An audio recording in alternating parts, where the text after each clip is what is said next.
What's up guys, it's Mike Thurston here and I'm coming to you live from Austria in a small ski resort called Rauris. This episode is going to be part one of three, whereby I take you through three different routines which you can do when you have very limited equipment available to you. Now, this applies to a lot of people, whether you are in a ski resort, whether you are on holiday, whether you're just traveling, whether you're on business, whatever the situation is, you will, and I've done on a number of occasions, I've come across a gym which is far from ideal. That being said, it's not an excuse just to completely sack it off and do no exercise whatsoever. There's still quite a lot you can do with limited equipment available. So I'm going to take you through the routine I'm going to do, the split which I'm going to do, and then, just give you some advice as to what you can do when you're faced with a similar scenario which I'm in right now. I stay winning, winning, winning, winning, winning.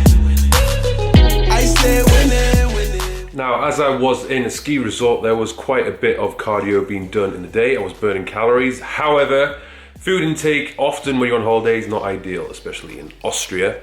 The food tends to be quite high in carbs and people like to drink a beer or two. So, given the situation I was in, there was no gym nearby to me in the small town I was in and I didn't have a car.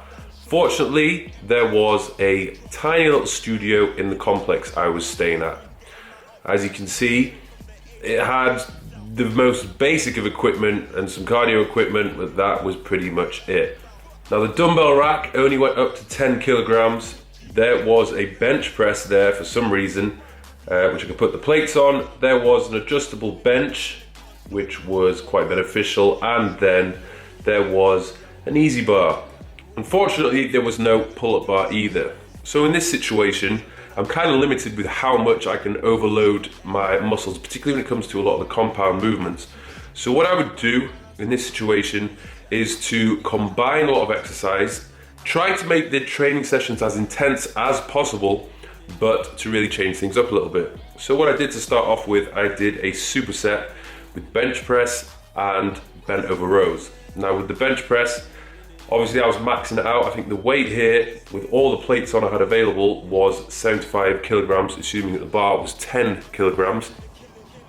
So what I would do is I'd slow down the tempo. I was using a 3-second negative and really trying to place as much tension as possible onto the working muscles. And to be honest with you, I was actually feeling this a lot more on my chest than, say for example, if I was to do more than 100 kilograms. So in ways it has its advantages. After completing 10 reps on the bench press, I would then go straight into the bent over row using a supinated grip. Obviously I was using the same weight, 75 kilograms. This was actually challenging enough for me, so we were working the muscles adequately in this situation. And since it was a superset, it was a bit of a shock to the old system. I must admit I was out of breath. So in this situation, when you do begin to fatigue, you have to remember what you're trying to do in the first place, okay? So I'm trying to retract my shoulders as much as possible to keep that tension on the lats. After I completed that superset, I was resting around 80 seconds before I went back into it. And I would move on to the standing overhead press. Now, first of all, I'd go through a bit of a warm-up set just to loosen up the shoulders. Now, obviously in this situation, I had to do it standing because there's no way I could do the seated version without the dumbbells or proper setup for the seated barbell press.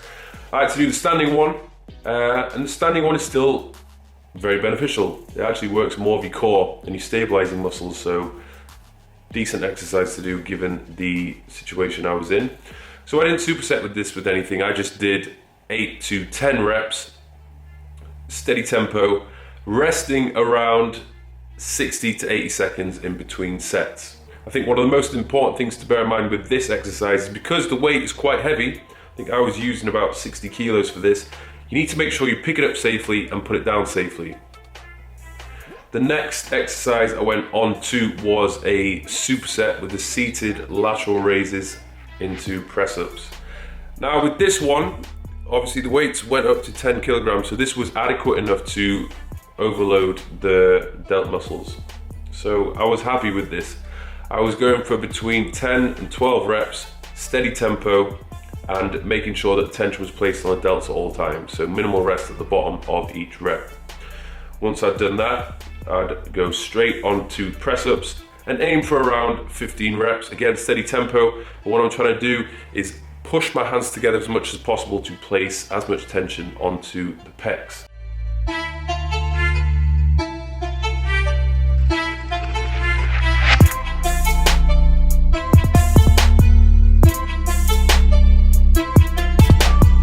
Next, I'll then go on to another compound movement for the back, which was the pronated grip bench row. So here I'm just easing the pressure off my lower back a little bit. And again, once I've stacked the barbell to its maximum, around 75 kilograms, this was adequate enough to overload the muscles. You know, if I was in any other gym, I'd probably do a little bit heavier, but this was okay for me. So again, the focus was just to retract the shoulders as much as possible. The next exercise was an incline bench lateral raise. So we're overloading the bottom of the strength curve here. This is just to mix things up a little bit. And what I was doing just to maximize the intensity was I was giving myself no rest in between sets. So I do right arm, left arm, and so on until I completed 3 sets. I've done a video on these before. You really do not need to go heavy with this. If you are, you end up doing too much of the work with your traps. So we're really trying to focus as much tension as possible onto the shoulders.